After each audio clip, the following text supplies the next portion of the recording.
I, Vegeta, the Prince of all Saiyans, hereby command that you do not listen or subscribe to the Dragon Ball 4 Life podcast. Whatever you do, would you defy royalty? No! Bye!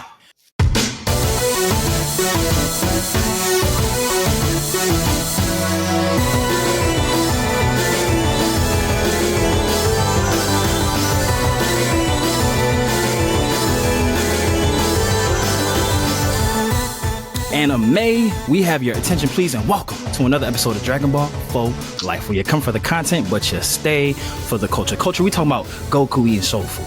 We talking about Ichigo with our Ichi bros. We them outlaw stars giving you them outlaw bars, preaching the good word on all things nerd. And it's Friday. You know what that means. We have another brave challenger that has decided to answer the Dragon Call. But before we introduce you to our very special guest, you know who we are. The Fusion Dance Dons, aka the Mong Gods, aka the deadliest backcourt in podcasting. I go by the name of Brojita, the Prince of all sayings, Mr. Matthew Porter, aka Matty Ice, here with my counterpart, the Oob to my Majin Buu, my Den Day One, going from the lookout to the cookout, and Mr. Troto Trav. Talk to the people, Trav.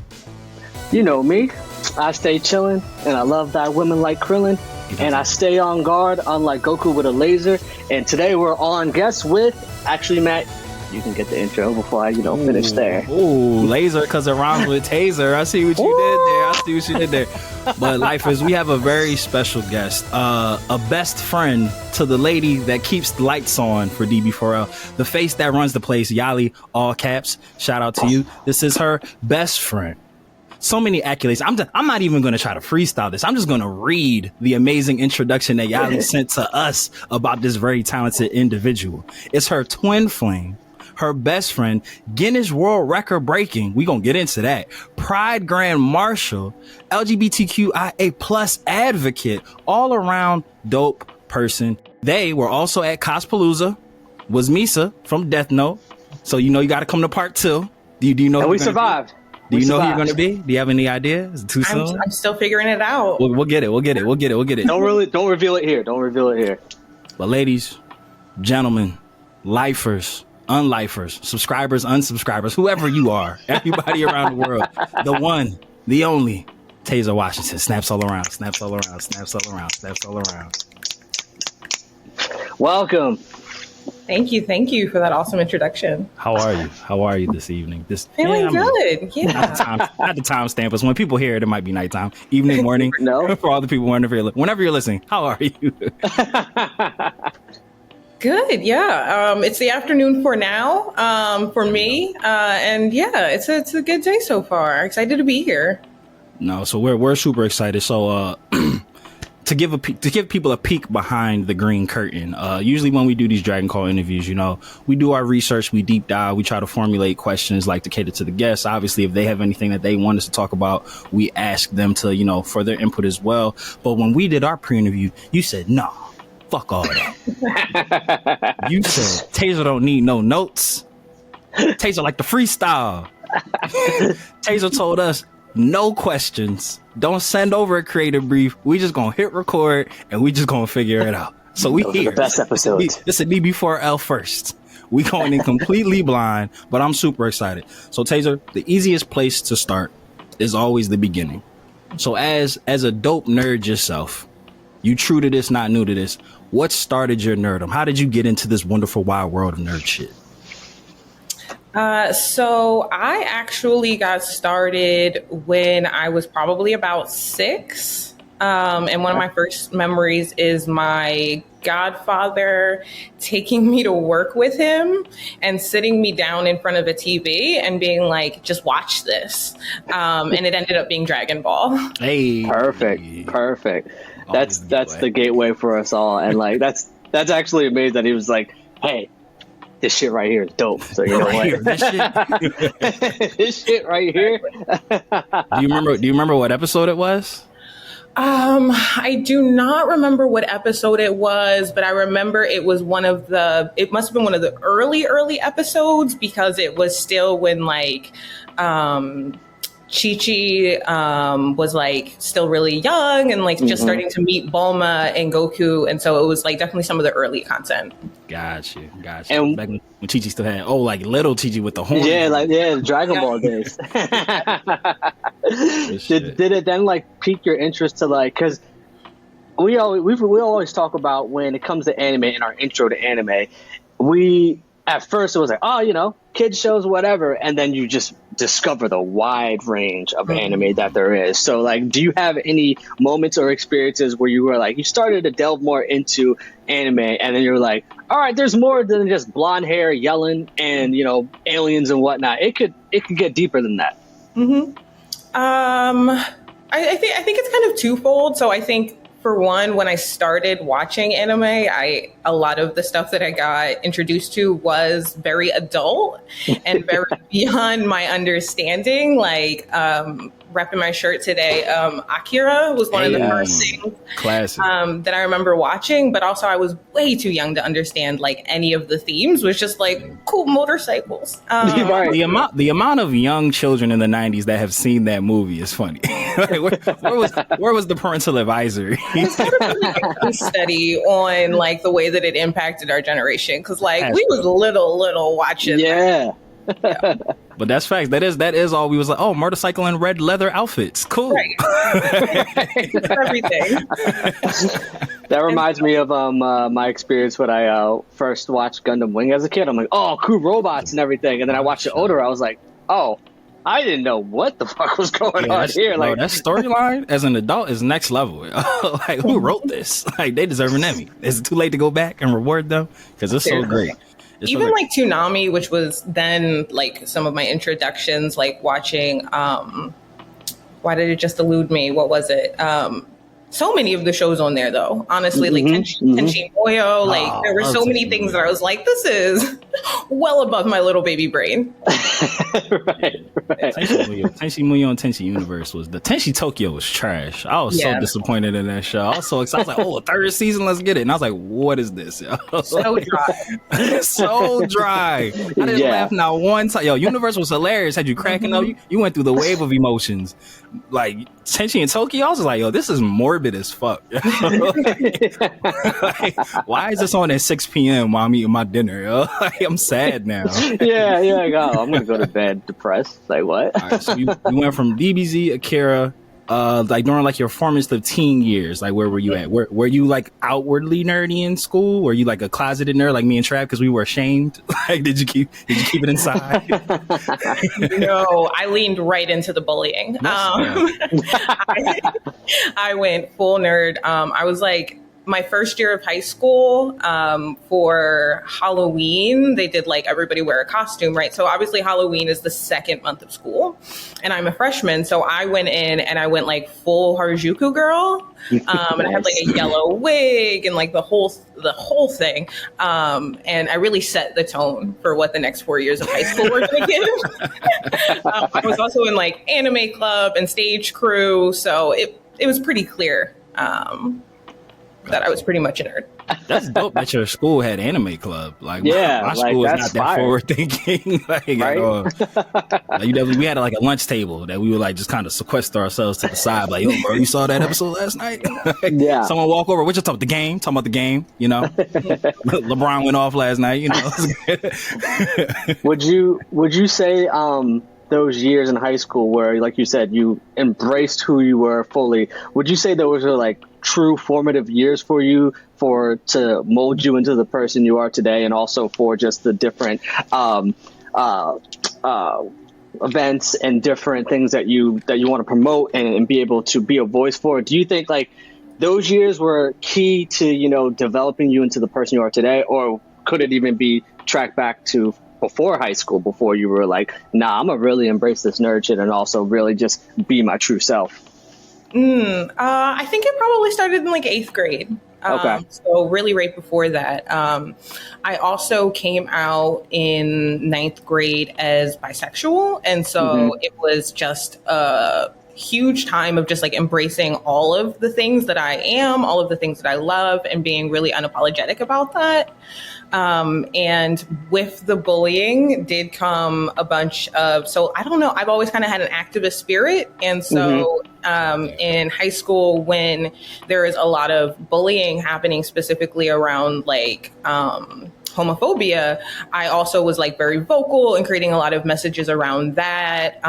There's also a huge crossover in general between like anime, nerd communities and LGBTQ communities, but specifically in my school, the entire anime club was also LGBTQ folks.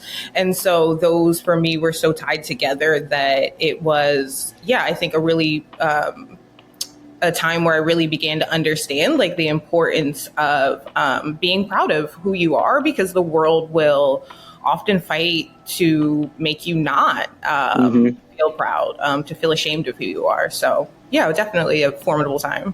I love that. I love that. And if anyone hasn't told you recently or at all, I would just like to, lead forward with love and say, like, for you to be able to like self-identify and be open and proud with who you were at like such a young age, like I tip my hat to you, because that's not something that a lot of people can do, especially like as a teenager in the 9th grade, where you're already assuming that you was in middle school from whether you were K-8 or 6-8, you had like your group of friends, and now it's like a whole new world. So you're already trying to rediscover yourself just inside the school dynamic, but you also like, dealing with your sexuality and your nerdness, and you being able to like put all that together and like exist and thrive.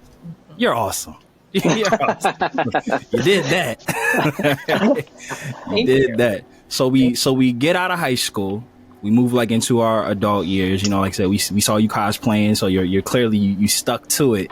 So what do you listen to? What are you watching now? Like where are you at now with the anime? So let's see. The most recent thing I probably watched was Promised Neverland. Such a good show. Season 2, man. They let me down. First season, though. Such a good show. It's it's so good. I watched season 1 a while ago and hadn't picked it up for a while, so I'm just starting the second season. Gotcha. Have you read the manga? I haven't. I definitely, when I was in high school, had a lot of energy for manga. Haven't so much in my adult life. Okay. So that actually is going to like really benefit you. So they leave a lot out, which is typical. Like for animated manga, they cut out a lot. But the anime season 2 is almost completely different. So you're essentially going to be able to like watch it twice. So definitely finish the show in anime and then go back and read the manga, because it'll like totally enhance the experience. I fucked up and did it the other direction because I got impatient at the season 1. I was like read ahead and I was like, oh, this is gonna be lit animated, and I was like, wait, what happened? But season 1 was so good. Like, hey, Kraft, have you seen Promised Neverland? No, like it's legit on my list of just I have so much anime that like I need to catch up on, and like I have a bad tendency to like, all right, I'm gonna catch up on one. I catch up on it, but then I was like, oh yeah, that's right, there's this other show I need to watch. Jump in there, and then like it just gets all jumbled up. And then so what I've been trying to do is I try to just do it season by season. Once I catch up in one show, I move up over to a next, because there's a lot of good shit out there, and I want to make sure I soak it all in. But Tazer, though, I did want to because we have had a wide range of guests on this show, and the one singular thing that always comes to that everybody has in common is the fact that we're all creatives. Obviously, we all have our creative passions, but there's also like that balance that you try to find between, all right, as you're in school, you're told by your parents, oh, you need to have this sort of career path. You're told by your teachers, like, okay, you're going to learn these classes because this is going to prep you for life. But then also at the same time too, you have your creative passions like on the side, but at the same time, like we've been blessed to talk to people who actually have turned them into full-fledged careers where, Matt and I still have that balance between, a regular 9 to 5, but also for now. Yeah, exactly. our creative passion. So like how did you balance everything between, your own career path, your own creative endeavors, your journey with coming out? Like there's just everything that has all encapsulated. It had to have been a lot for you to really kind of like lock in and here are my priorities, 1, 2, and 3, and here's how we're going to tackle that. Yeah, definitely. So for me, I really leveraged a lot of the opportunities and community spaces that I entered post high school. So when I was experiencing a lot of that bullying and things like that in high school, and it began, growing in my own personal activism, I started going to an LGBTQ youth center. Mm-hmm. And through attending that youth center, I became involved in their training institute, which went out and provided like LGBTQ cultural competency trainings to child service agencies around like the Philly area. And so I started that program when I was in high school, and I went out and I told my story for maybe about 4 years, and then continued to go through internships in that space, and then eventually became a full-time employee working in that training department and going out and providing those trainings myself. And I did that probably for about, including the storytelling element, all of like 10 years. Mm-hmm.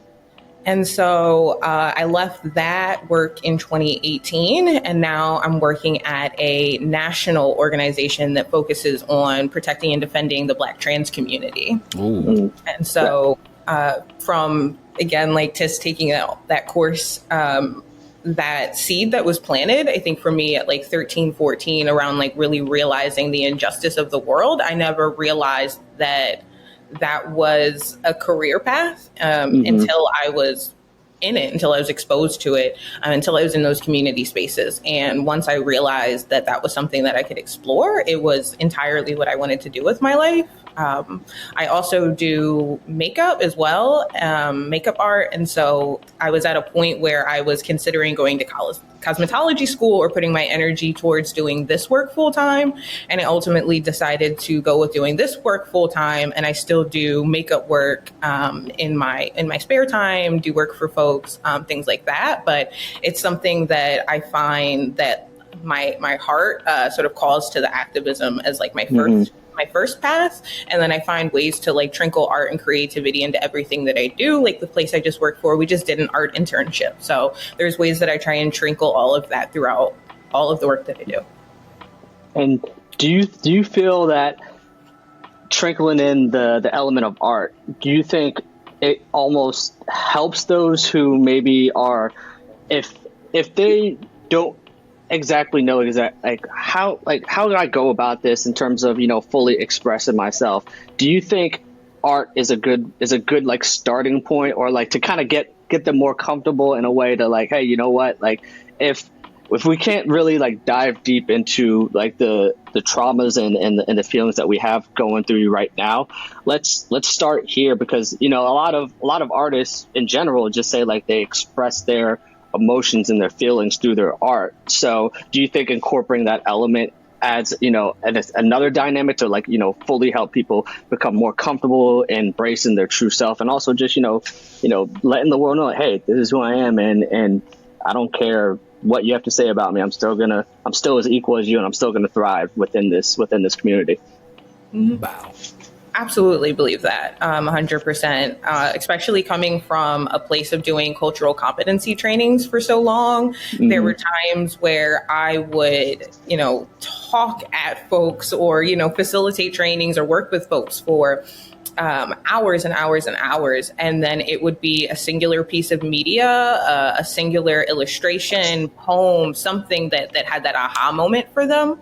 And so I find that like not only is art such an important vessel for self-expression and for us to be able to like work through our trauma, but is also an incredible way for us to share our stories and experiences as marginalized people with communities that don't look like ours, and to be able to express activism and resistance and advocacy through the art that we're creating. And so I think that those things are completely tied together.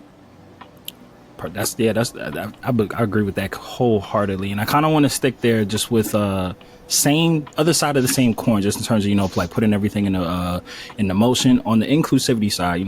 We've all experienced it. We've talked about it here on the podcast. I'm sure you've talked about it in your personal life. In the anime nerd culture space, we're just starting to get to a place where like minorities are like allowed, for a lack of a better term, to be like front and center. Like whether that's like were more proud of being front and center in this nerdom, or like, you know, the gatekeepers or the powers that be or the powers that were, you know, they, you know, controlled the forefront of everything, just in terms of like media representation and whatnot. For you on that side, because, you know, you're kind of battling like two battles, you know, like being, you know, a minority, then also being an ally. Do you feel that in terms of for the LGBTQIA plus community, that inclusivity in the nerd space, like you're on a good path? Do you feel like it's trending in the right direction? Does more need to be done? Are there like that types of institutions, or like the same way that, like, you know, people like of color like have felt like downtrodden and like, oh, like how come I can't like this too? It's not just for y'all. Do you have, are there similar battles that are going on, you know, amongst the community, like that same way the minorities have to deal with, you know, being represented in like nerd culture? That's a dope question. I think yes. Yeah, you did that. Yeah, I definitely think so. I think that we're in a good direction. I think there are more and more organizations, like Gamers, for example, popping up that like do the work. Yeah, right. Shout out to them. Mm-hmm. I was did some work with them over Pride Month, so they're like doing really important work to like make sure that like women, minoritized folks, and like queer folks are like seen in gaming. And there's a bunch of other groups that's just eluding me right now that do that important work. And I think that is a great direction. I think that we're starting to see more inclusivity in like the stories and narratives as well, which is also so important, that people like see themselves reflected in the media. I think that we still have a lot of work to do, since I think that a lot of nerd communities, especially depending on which specific sub-community we're kind of, you know, talking about. In my experience, I find that like anime and like Marvel DC like communities are doing like a really great job at being queer inclusive and LGBTQ inclusive, whereas I find like gaming has like a little further to go in being trans inclusive. And a lot of it really does have to do with the platforms as well. Like the platforms have a responsibility to do better jobs with moderation in a lot of those spaces, to make sure that like hate speech and things like that aren't happening. Because I know so many folks that are specifically trans in this context who are gamers and will have to like leave gamer communities or never find gamer communities, or leave or never go online when they play a game because they know that it's, you know, dangerous, essentially. Like they're going to hear dangerous like rhetoric, language, have their life threatened. And so there's still progress to go, but I think we're on the right track. And sticking to there, a question just popped in my head, and shout out to a friend of the show, Rafi. They brought up a good point when we were talking about corporate representation. And I'm curious to hear your thoughts, because where do you find like where's like the fine line between when these large corporate companies are either genuinely trying to make change, or if it's sort of just to hit a quota? Because Rafi brought up a good point of, I think it might have been Fortnite or one of the games where you can put a pride flag, you know, to kind of like next to or over your Abby. But they brought up a good point that like, but also you might run the risk of you're targeted within the game, and that still ruins your experience, where, you know, you're not just maybe getting the verbal abuse that you're hearing through your headphones, but now people are targeting you within the game. So how do you think that companies like these large corporate companies should, you know, approach when it comes to representation and really like putting their money towards like actual change and actual efforts, versus just, because I think there's a lot of like perception, and if we look a certain way, we're gonna people are gonna think, oh, this is where we align. But at the same time, is it actually progressing, or are we just staying within the mean? I think a lot of it has to do with looking at what is real progress for a community and what feels like just something to do, for lack of a better word. I think the thing with representation that the LGBTQ community is often talked about, specifically now, is like we're seeing more and more visibility around trans folks in our larger popular culture, that with visibility does come exactly what you mentioned, that heightened threat of potential violence. And so visibility for LGBTQ folks, particularly folks of color, is often this double-edged sword of to be seen and to be proud, similar to what I spoke about. To be out and proud in high school also meant that I became the victim of bullying. And so I think, again, a lot of these games, these platforms, they need to really focus on developing internal infrastructure that is going to support removing folks' even ability to engage in that type of hate speech. I've engaged in some platforms that just have word bans on slurs. So even when you attempt to type a slur, it's going to automatically not allow you to put that in the platform. Again, additional moderators, just different ways that we can build that internal protections to really assure that that language isn't able to even be expressed. We see a lot of like rainbow flags, and it's like that literally helps no one. That like your rainbow logo for the month of Pride did nothing for the LGBTQ. The Black Lives Matter square. Like, all right, thanks. Yeah, I appreciate that. Like, all right, cool. Exactly. Like, it's so unhelpful. It reminds me of like I was doing door-to-door canvassing for a while for a political organization here in Philly, and like I live in West Philly, and I would go around to places specifically that had like Black Lives Matter flags, and I'd be like, hey, like you have this flag, I'm fighting against gentrification in Black communities, like give me money. And the amount of folks in like $1 million homes with Black Lives Matter flags that would be like, ooh, you want money? I just spent it on the flag. I'm sorry. Actually, a friend of mine just put this down on my lawn. I didn't even know it was there. Had you got me before I bought the flag, I'd have gave you the flag money. Sorry. That part. It's like, that's not helpful, actually. Like, it's not. It didn't help anyone. I've got a real thing, tangible thing in front of you that you could do to help Black folks, but you don't want to do it.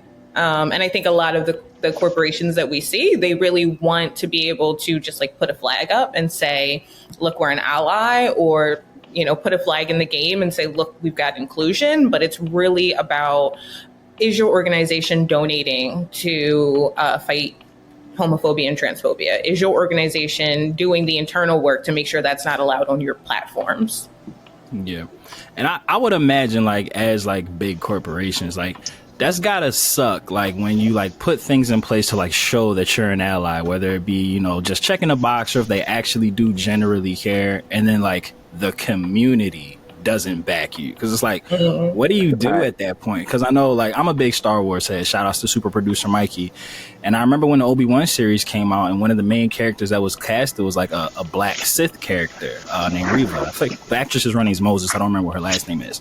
And like I will say, kind of what you were saying, like Marvel and DC are real good with like putting actors of like different races, creeds, sexual orientation in points of prominence to like be representatives. Like the Star Wars fan base can be toxic as fuck, and there was like a really big swell of people saying like, oh, like there's not Black people in Star Wars. Like it was a lot, like saying like, oh, she doesn't fit the tone and shit like that, because she was like a Black actress. And obviously all the actors came out and were like very supportive, like, oh, she's amazing, doesn't matter what she looks like, this and the third.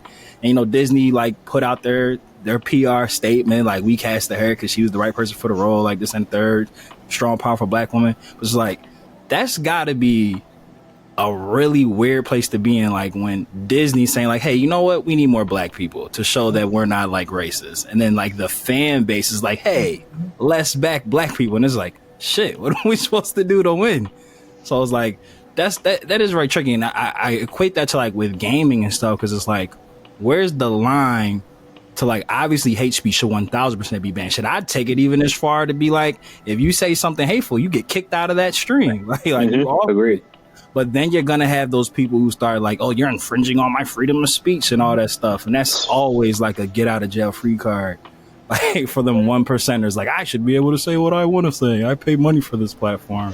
So I was like, I don't know what the solution is there. Mm-hmm. I'm kind of just venting because like hearing you say all this, it is frustrating. Like when we're fighting against the corporations and like the corporations do kind of like bend to us a bit, give us like a cookie. And it's just like, then the fan base goes against the cookies. It's like, shit, like we asked for representation, we get it, and we bitching about that now too. Right. It's like, it's weird. It's a nasty place to be in.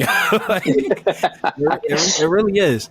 And I guess that does kind of lead me to a question. Because I know like, particularly in the Black community, like a big issue that I feel like we face is that we're typically divided on like what we want the end game to be. And I typically label it as like the Martin Luther King approach versus the Malcolm X approach. Like Malcolm X was a very big proprietor of like, no, we need our own shit. We need to build our own shit, create our own shit, curate our own shit. Like they don't want us here. All right, cool. Black Wall Street, Black businesses, Black owned, Black operated, cool. And, you know, Martin, I know he was with that too, like Black upliftment, but he was also really big on, you know, like treat how you want to be treated, acceptance, inclusion, whites and blacks getting along, harmonious shit. Mm-hmm. And I guess like those are kind of very contrasting concepts, like wanting to be involved, wanting to like be separate but equal. Mm-hmm. Does the LGBTQIA plus community, do y'all have those like kind of like inner spats in terms of like, no, we want our own chunk of a pie where we can be left alone and function and be happy and proud and, you know, outwardly and lead with love versus like, no, like we just want to be looked at and accepted. Like accept me for who I am. Allow us to have a seat at the table. Is there kind of like a East Coast versus West Coast ideology on like what it is that like the end goal is for like happiness and love? Mm-hmm. Absolutely. So much so that we've got whole words for it. So one of them is heteronormativity. Okay. Which is just the idea that we live in a world that pushes a very normative ideal of what it is to live, to love, and to be in a relationship. And that ideal is based in a heterosexual way of being. And so you are supposed to be in a relationship with a masculine and feminine person. You're supposed to have children. You're supposed to buy a house, you know, that American dream sort of lifestyle. And so there are a lot of LGBTQ folks that will try and either purposefully exist or sometimes that's just what they want. And that's not, there's nothing wrong with that either. I want a nice house. That's fine. I mean, you know, it'd be cool. Right. I like dogs. Dogs are nice. Fences. Garage, fence. you know? Like a nice white picket fence. You know, I mean, you have a whole nother conversation about like American capitalism and being millennials and how we will never have that. But expensive to live. Very expensive. Very God expensive. damn. And that's a whole nother story. Keeps getting more expensive. Every day. Like eggs finally got normal for now. But yeah, so there's a whole, again, like, you know, community of folks that believe that we can achieve, I guess, what's the word? Acceptance in society or from the larger society by being in LGBTQ relationships that look as close to straight relationships as possible. Again, like usually like a very masculine and feminine archetype within the relationship. And there's other folks who very much exist outside of that, either in their actual like dating habits because they maybe are a masculine person who's only attracted to other masculine people. Again, when I say masculine, I'm talking within the context of the same sex, right? So like maybe a masculine man dating another masculine man instead of a more feminine man, which would be like a more hetero acceptable dynamic. Like back in the day, you used to hear like, oh, who's the man in the relationship, right? Because it was still an idea that somebody's got to be the one who takes out the trash and somebody's got to be the one who does the dishes. And so who wears the pants? Exactly.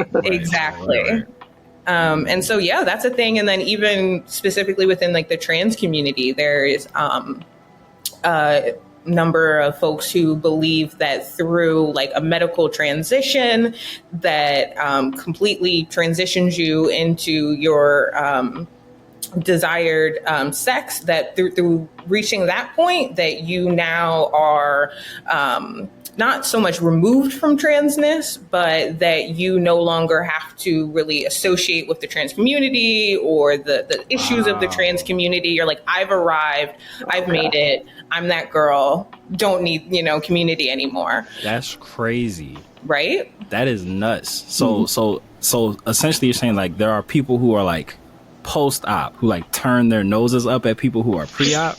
Absolutely. It's called trans medicalists. Crazy. Wow. Trans medicalists, people who believe that through, again, like getting your surgeries, that's how you become a fully realized woman, or a fully realized man, is through having your surgeries, where a majority of the trans community believes that it's about how you feel and how you understand yourself. You don't need to get operations or surgeries to be to be a woman or to be a man. It's about how you identify and how you feel. So that's heavily in contrast with the larger kind of social narrative around transness, which is exactly that, right? It's about how you feel, how you identify.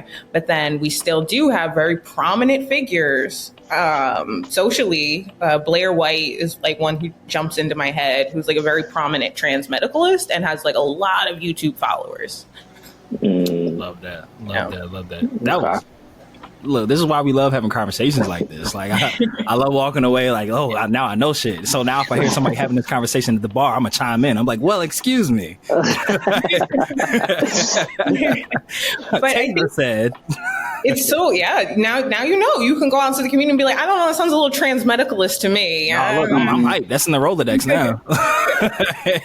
and I think that's important to know, though, because, I mean, like, not everybody, like, first off, surgeries aren't cheap. Whatever you're getting done, whether you need it, you want it, it's not cheap. And I think it's disingenuous and unfair to tell somebody because they identify as trans, but maybe haven't gone through the medical surgeries that even if they want to, and I think that it's important that people understand that, because for me, I'm learning every single day. And I think that, if someone's, it's really, it should be about how they identify with themselves, how they feel about themselves. And I think that's also important too, because when you're, and I have a question. So like, I know when there's always, I feel like this happens once a year where that debate comes up when someone, about being a parent and if your kid identifies as the opposite gender. And so the people that are like older than us, and it will always be like, well, they don't know what they are. They're too young to say that. But like, how are we to tell somebody, how they identify in their head and how they feel? And so what are some words of advice that you would say for parents out there that are going to that might experience that, and because you want to be able to love and support your child and not like force some sort of ideology in them because you think that's how they should be thinking, when in reality it's like you can still prep them for the evilness of the world, but also not shelter them from that. Like you can, like there's still, so how would you approaching that topic in general in terms of just being a parent and being able to, just kind of send out the right messaging to children, because they soak information like sponges. So it's really important, those real early, like formative years. Definitely. Before I answer that question, I want to make one more point to the last one, because it would be remiss if I didn't make the connection between the two, to say that while trans medicalism is a very dangerous narrative for the larger trans community, the ideal of not necessarily wanting to be involved in the community or step back from the community is often, like we were mentioning before, a response to the lack of safety in our world for LGBTQ folks. And so definitely don't want to create the idea that to not be out or not be vocal about your trans or LGBTQ identity is an inherently bad thing. It's often a safety thing, and we all make our own choices about like our levels of outness in the world. And so to the point about young people, I think a lot of the fear that parents have around their trans kids And again, like in the work that I've done, I've talked to a lot of parents of trans kids. And one of the things that I see so frequently, which is so confusing to me, is that parents will often be so afraid that their trans kids will have a negative experience in the world because of their transness, that they will be harmed, abused, or discriminated against, that's what the parents do themselves. Ooh. That is actually most frequently the root of why I see people saying, I yell at my trans kid, I kicked them out of their house, I took away their clothes, I tried to change who they are. So many of these things all stem from, I don't want you to have this hurt in the world that you'll experience. And I think transness is often seen as this a type of marginalization that people have an option not to engage in. And what I mean by that is we would never tell a Black person experiencing racism in the world, just like, don't be Black, right? Because right. And yet with transness, it's seen as a thing that you can just like not do. You could just like not do that. When actuality, like all of the research shows us that like mentally, that person has to do this to live their best emotionally and physically healthy life. The health disparities when folks aren't able to transition are so immense that it's like, actually, you're going to see the best outcomes for your child. They're going to have a much better life. There's actually research from a group called the Williams Institute that shows that your children are actually less likely to experience that level of discrimination and abuse and harassment when they have that parental support. Because think about it, when most of us were being bullied in school, if you had the ability to go home and say, Mom, somebody's hurting me at school, you were going to see a different level of intervention than in kids who had to deal with that on their own, without any support, without any guidance, without somebody to go yell at the principal. Because I yelled at my principal, and that didn't do anything. Because I'm some 14-year-old kid yelling at an adult, or like, you're suspended. And it's just like, well, that's not solving anything. You're just pushing it away, and that's not like, well, how am I supposed to feel comfortable in this space then if that's your reaction and you're the adult in the room? Like, facts. If anything, that creates a stigma now. It's like, damn, so I know, like, if I come to somebody with like fear about, my orientation or how I feel inside, I'm like met with angst and anger. It's like, well, I'm just gonna bottle all this shit up, and then it's a powder keg ready to explode. But I find this topic fascinating. This is mind blowing stuff here. But it's just like, this is all really gonna, like, this is literally why we do this. Like, this is like to the T why me and Trav love having these conversations. Again, is to not only give you your flowers and, highlight, your creativity and what you're doing. Because me and Trav have said before, like, often, like, when you're like a content creator, a lot of people just get married to like you as the personality, like you as the performer, and they don't ever get to really see like the human side of you. So it's just like, we like to expose the fact that, you have other likes and loves other than just like, nerd stuff and anime. You're obviously clearly passionate about a lot of stuff, but to lighten the mood just a bit, we talked about very important people in the community, and we would consider you one of them. Please, you have to tell us about your time as a youth grand marshal. For a Pride Youth Grand Marshal. Tell us about all of that, how that came to be, what event was it, how did you feel when it happened? Give us the deets. For sure. That was such a fun memory. So actually, I have my award right over here. Well, let's see the merch. and we got the reel. We got the reel for this episode now. Okay, so it was 2012. Hey. I had a Liberty. little, okay. That's and dope. a medal too. She's somewhere. It was 11 years ago, which just reminds me how long I've been doing this work. And so I was the Youth Pride Grand Marshal in 2012. Again, when I was doing LGBTQ cultural competency trainings with a youth center when I was a young adult, and I was on a Pride float with Wendy Williams. Hey, okay. How you doing? Yeah, exactly. I was on a Pride float with Wendy Williams, and a couple other folks that were grand marshals that year.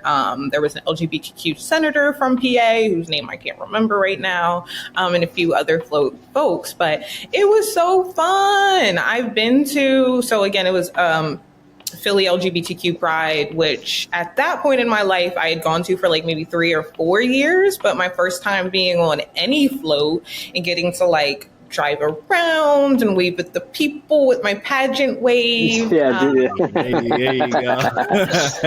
you go. It's like cup of the hand. Yeah, it's just like rotating it like this. Oh yeah. Oh, Nobody tells you how busted actually floats actually are. It was like literally like lawn chairs, like hot glued to like the thing. You hit one pothole, it's a wrap. You're like, yo, this is the setup. I thought we get better than this. Right. Okay. All right. Something a little more sturdy, please. Yeah. Like, Grand Marshal over here. Like, I guess I'm a little bit sturdier. For all that, I would have just drove, like, with my windows down. You know? Right. You're right. I could have said what's up to y'all. I'm like, what's going on, y'all? It's like I could have got a horse or something. You know, it's Philly. We got so many. You know, we got So the many urban horses. cowboys. Like, Yeah. but it was a lot of fun. I got to give a speech. My mom and my nana came, which was really sweet. They've always Shout out been, to Mom and Nana. Shout out to Mom and Nana. Shout out to them. Always been my biggest supporters. So they were there. My partner came out. Yali was there. Hey. All the important people in my life. So how did you get that news? Was it like a letter, a phone call, an email, a Skype call? So I was. She said it was 11 years ago. It was definitely Skype. Well, yeah, that is true. That is true. Yeah. What was the other one? What was the orange one? They actually chirped me on my Boost Mobile. There you go. Hit you on your pager.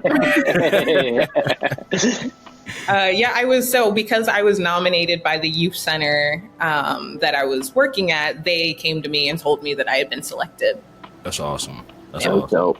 That's dope. On a scale of 1 to 10, how happy were you like when you got that notification, when you were told?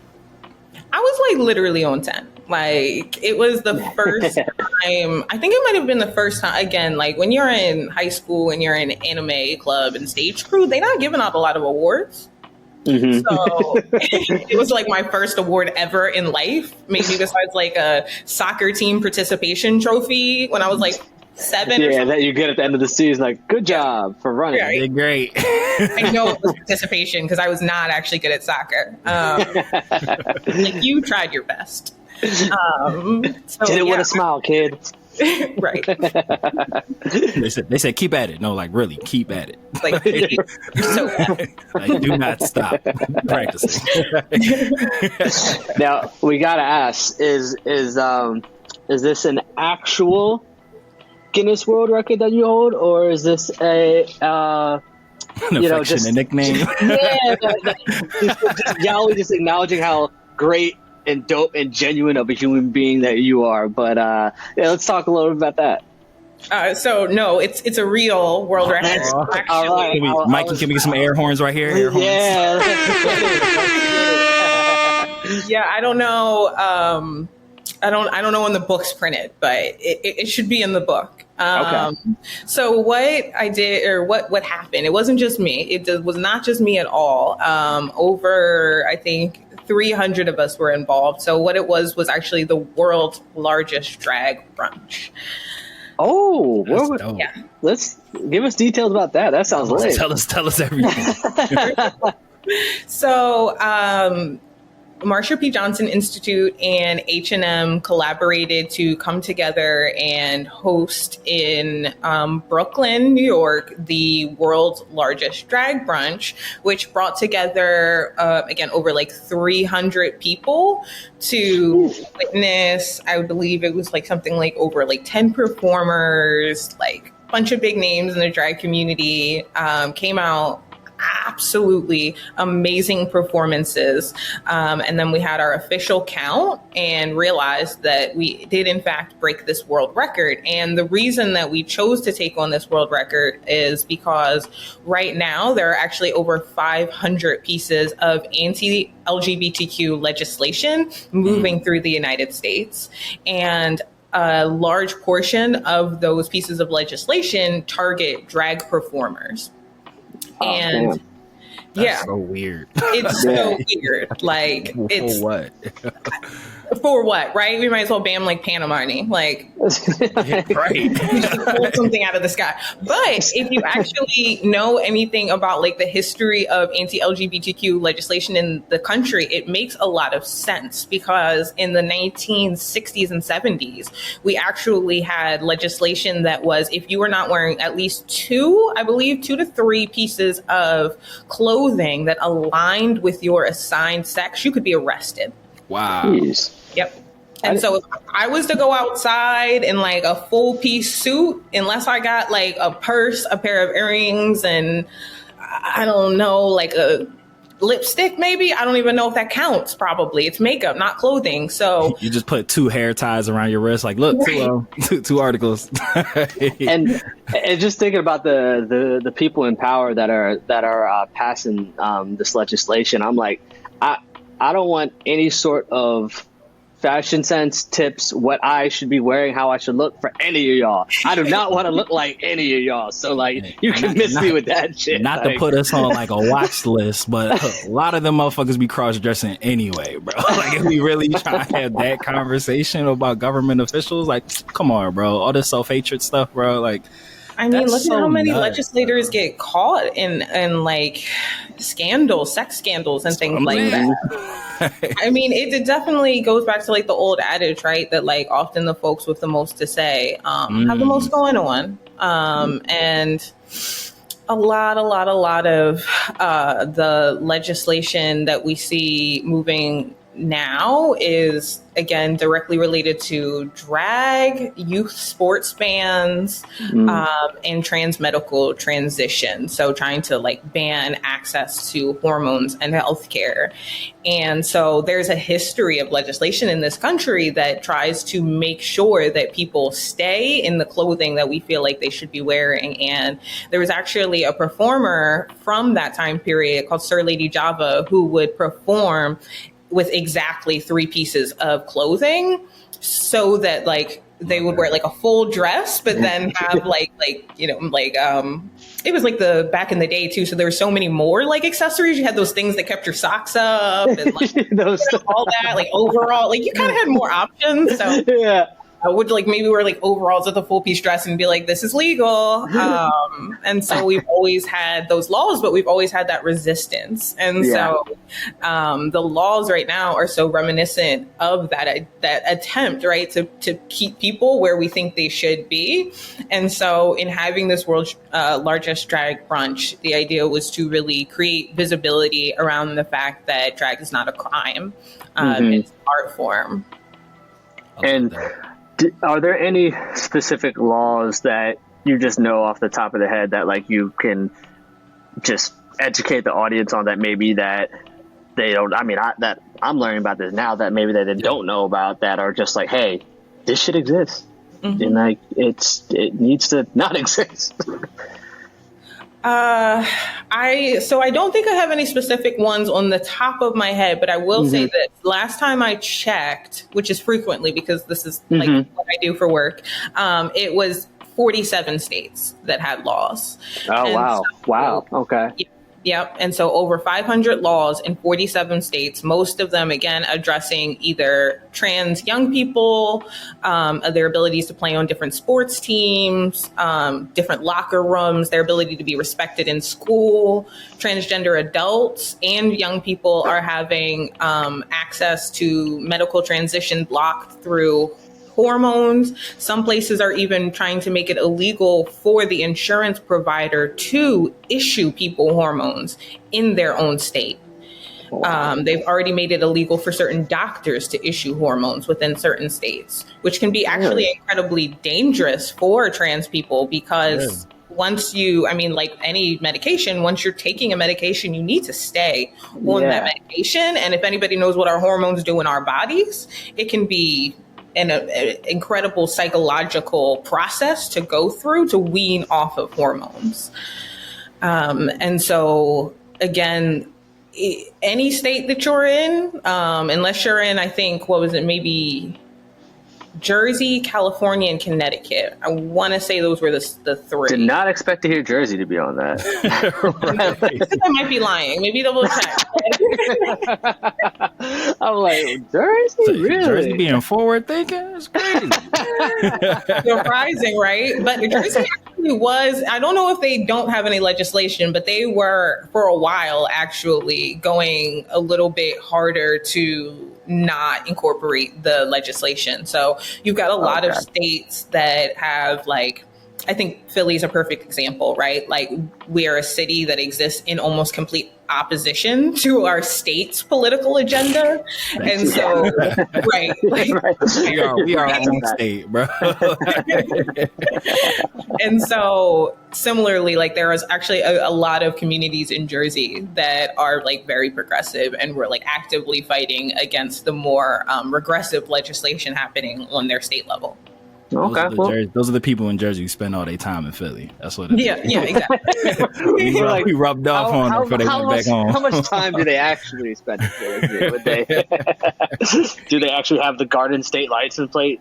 Actually, it's Newark. That's so pretty much. And it's pretty. Tazer, if you know, I'm like perplexed and very curious as to, like, what's the rationale that they try to use to, like, push those laws through that say, like, oh, hey, if you get surgery, you can't get health care, or we won't help you out. Like that's literally putting somebody's life in danger, or, like, fucking with, like, people's hormones and stuff like that. What's the lines? Like, what's the paragraph that you insert to say, like, yo, this is why you should pass this law? Like none of that sounds like humane and or right and or intelligent.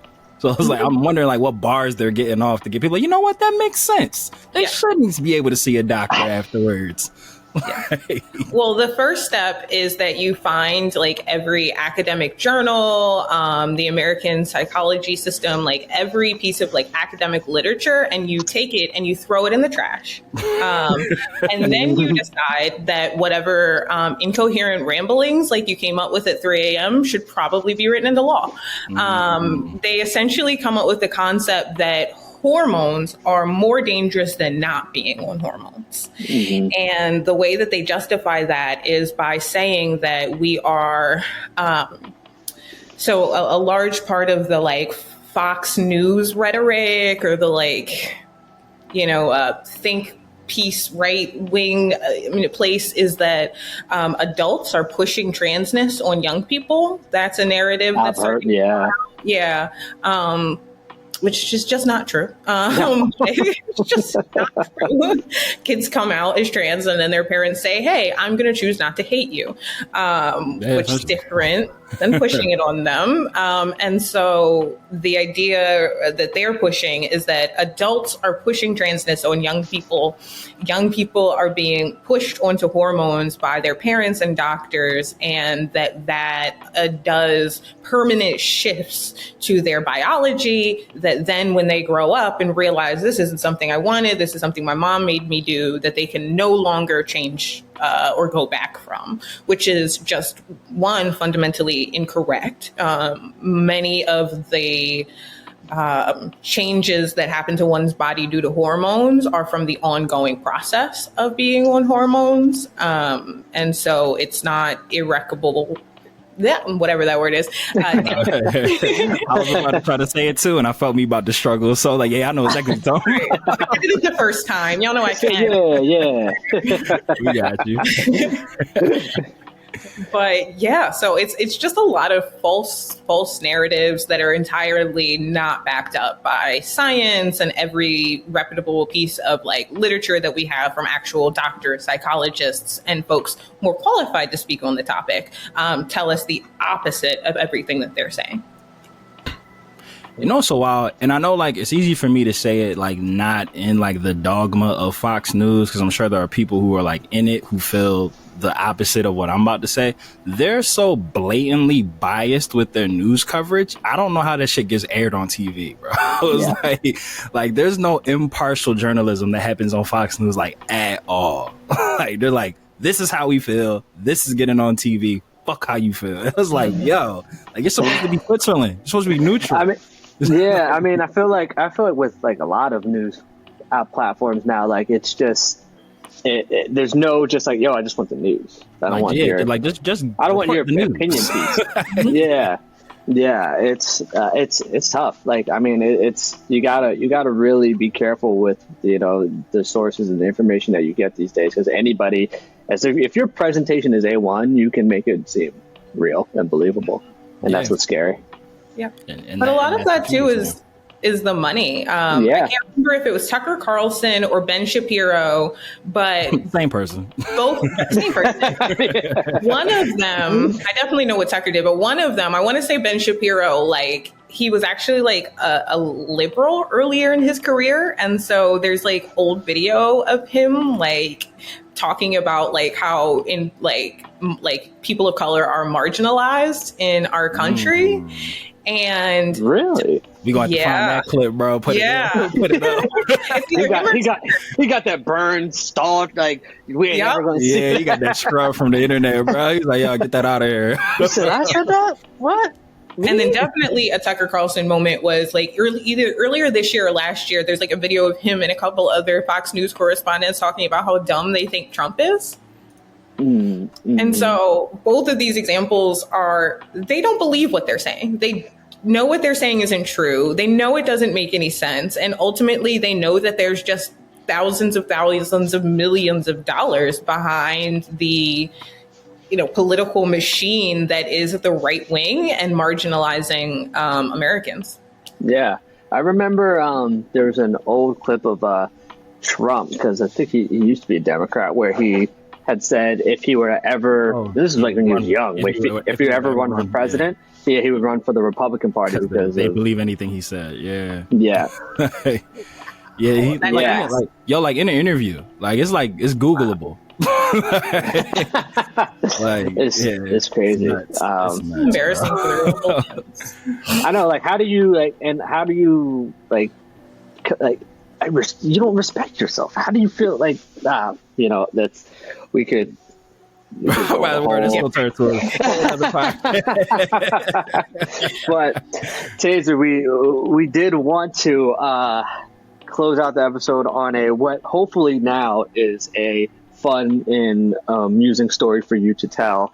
If not, we were told to ask you. It's Yali's fault. Exactly. As we were out to dinner with Yali, we hear that you have a personal story of yours that involves catfish, AI, and OnlyFans. It did all of that. Is that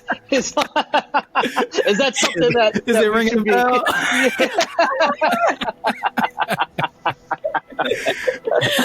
Y'all, that's why you don't let your best friend do podcast briefings for you.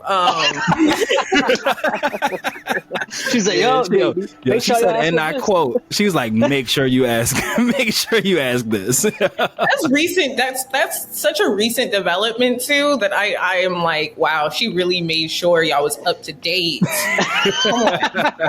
We do our research around here. Even the episodes we freestyle, we do our research. Look, bro. Just speaking to Yali's diligence once again. She's on the nose of the issues, even if they're your personal ones. She's the face that runs the place.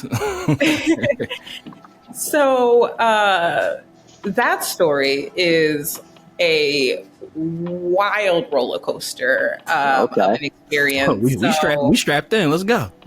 So a couple days ago, it's literally I'm like that's fresh. I'm like 72 hours in. That's why I was like, that's hilarious. She was quick with it. Damn, the Band-Aid's still on the wound. I thought this was like something the way she's doing it was just like, oh yeah, this is a fun story Tazer could tell you. It's like, I don't know if they're still in their trauma from it, but tell the story. We saw her Thursday, so that must mean it must have just happened to you when she told us. Yeah, no, that tracks. No, Friday. We saw the Friday. Okay, yeah. I think it happened, Thursday, Friday. Definitely Wednesday. All right. Now that we've time stamped it. Yes. So on Wednesday, I went on Instagram and saw that I had somebody had liked like half of my photos. And so I see their like little icon profile picture and I'm like, damn, they look like me. So I go to the profile and I'm like, damn, they look exactly like me.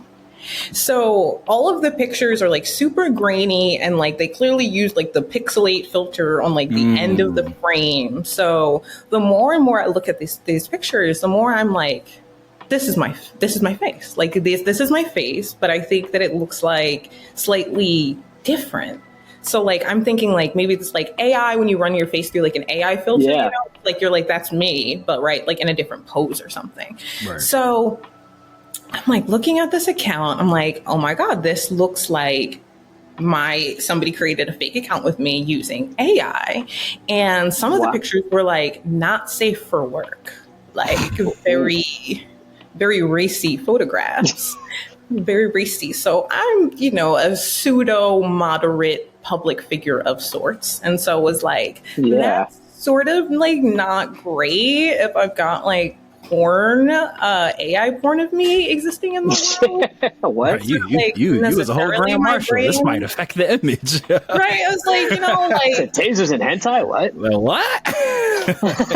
love and respect for sex workers, but was like, I don't think this is my brand. So I freaked out, right? Like I freaked out like a person would do if you thought that there was like AI porn of you in the internet. So I went and got it reported, had Yali reporting it, had my partner reporting the page like nonstop for like 2 days and I'm doing like Google image searches. I track their IP. They're in Seattle, Washington. Like I'm deep in it, like trying to figure out who this person is. And so I finally go through like 3 reverse image searches till I find the image on the page on a different account. So I go to the different account, which is like, I don't know, like Frapster or something. Like it's like so terrible. Frapster. Not even Napster. Not even Napster. It's just like terrible bootleg, like not safe for work account. And so fapping with a frappuccino. Right? Frapster. Such a random combo of things. Don't mind me. Continue.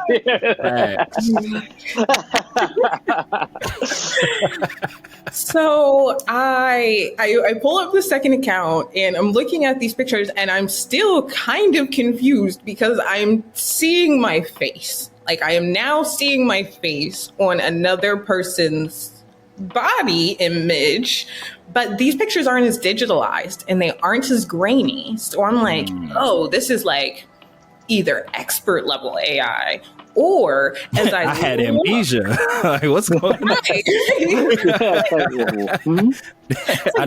asked my partner, I was like, do I leave at night? Right.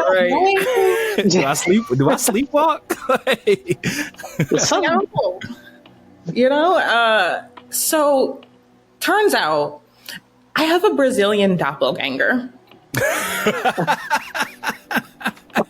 So there's this beautiful, if I may say so myself, woman in Brazil who has my face, and she makes OnlyFans content, which is how this person, so essentially what happened to me in real life was that somebody on Instagram ripped this content creator's pictures.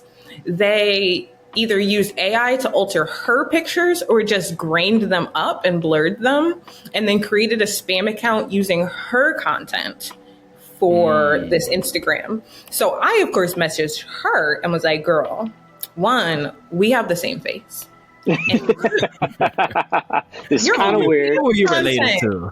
Right. And your OnlyFans content is being jacked. Like, we got to get on this, girl. Like, you work hard for your money. Like, we can get this page shut down. So I'm still waiting for her to message me back. I don't know if she's... Oh, this is still to be continued. This is like still a live situation. Well, gotta have you back. only for this. Yeah, so prepare for, I guess, part 2, where me and my doppelganger link up and work together to get this Instagram page taken down. Definitely bringing you back. We got an international link up for this catfish to catch a catfish. Yeah. We need to get Neve and Cammy on the line. Facts. The thing is, too, this started from a running joke of Yali and I being like, how have we never, like, we love catfish, we watch it all the time, and being like, how have we not been on cat? Like, nobody phoned us in as a friend. Like, how are we not? Yeah. You joking about that, and then like 2 days later, this happened. And you know what? Next week, you're going to get a call from Neve and Cammy. They're going to be like, hey, someone thinks that they're sending money to this account, and is it you? And you're like, nope. I need to find out too, so let me help y'all out. I think that's the one thing they've never had is like what happens when you've actually got somebody's doppelganger. Because the other weird thing, like this person did like half of my photos on Instagram, which is like, I don't know, 80? Like a lot of pictures. The catfish was probably freaked out too. I wonder if they're twins. This is crazy. That's what they were like, they're probably like, damn, is this their backup account? Is this their sibling? Like, what is this? Right. That's amazing. That's amazing. Hey, or is Catfish still on? Like, is that like still currently running? Because if it is, great question. Catfish, Neve, holla at us. Yeah, I don't know. I mean, I know Allie and I always watch like reruns of it, but it's a great show. I don't know. I mean, I know they had episodes when the pandemic was going on. I do remember that. That's like, and then I think they had and I think they had a season after the pandemic, but I don't know. I mean, it's still great. I still love Catfish. We'll revive it. We'll bring it back. Yeah. This is actually where the reboot starts. This is the first episode. Look, man, this is it right here. Hey. Plot twist. This ain't even DB4L. Neve's gonna be like, "Can you hop on the Zoom?" We're gonna be like, "No, but we can hop on Riverside." And we get always plugging Riverside. Always plugging Riverside. Shout out to them. Yeah, this is gonna be the kickoff to the revival of Catfish. Yeah. You're welcome. It's gonna be called Trav and Matfish. It's gonna be great.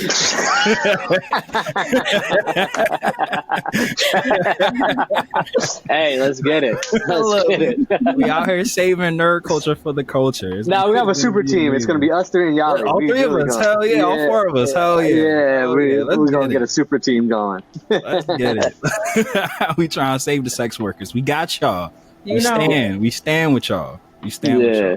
Tazer's Brazilian sister. We got you. We got you. Well, Tazer, we could literally talk to you all day, and we're 1,000% bringing you back for the conclusion of this story. I don't care. And we should have Tazer and Yali on together.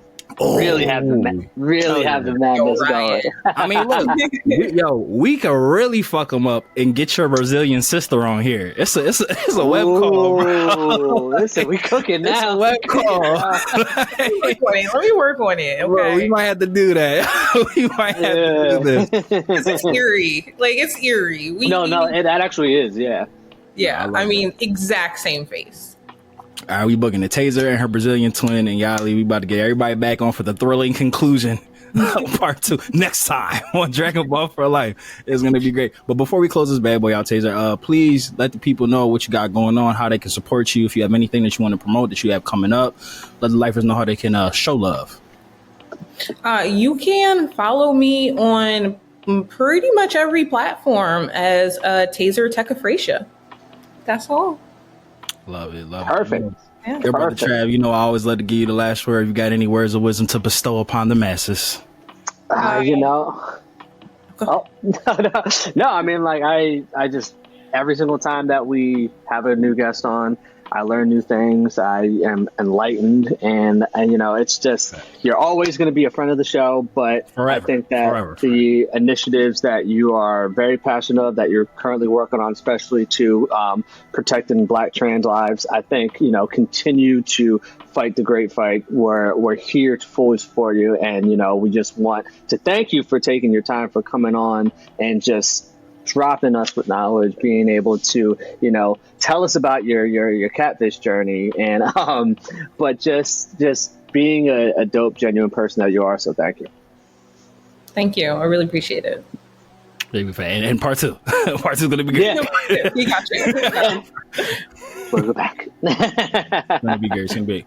Well, lifers, we call you guys the lifers because you quite literally put the L into DB4L. So to stay up to date on all things Matt and Trav and Tazer and Dragon Ball for Life, click the all-powerful link tree of might in the description. And like we always say here on Dragon Ball for Life, whether you watch it or you read it, we all need it. So open up your nerd eye and we will see you next time on Dragon Ball for Life.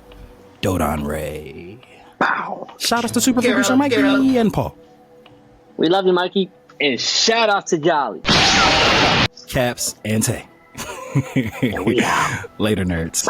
We out.